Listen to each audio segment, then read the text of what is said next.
Adam жүрегі тоқтаған кезде тез медициналық жәрдем келемін дегенге шекен бастағы 3-4 минут адам өмірін құтқарып қалуы мүмкін.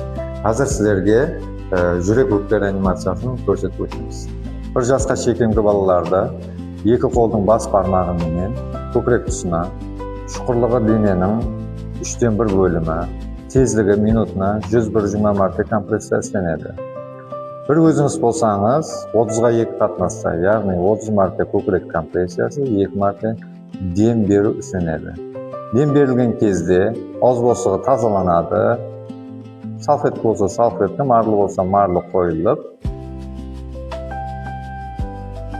2 мәрте дем беріледі. Дем берілген кезде мұрын мен ауыз босығын қамтыған қалды. Егер 2 инсан болсаңыз, 15-ге 2 қатынаста істенеді.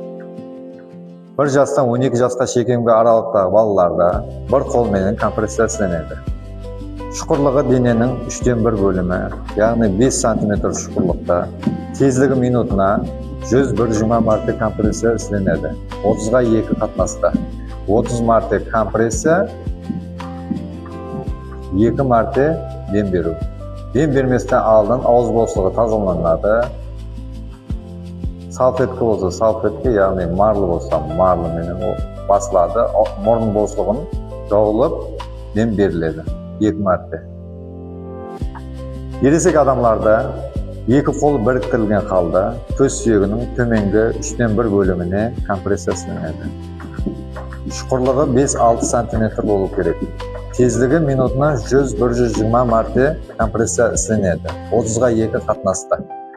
Дем беретін уақытта ауыз босығы тазаланады, салфетка ямаса марлы болса марлы қойылып, мұрын босығы жауылып, 2 мәрте дем беріледі.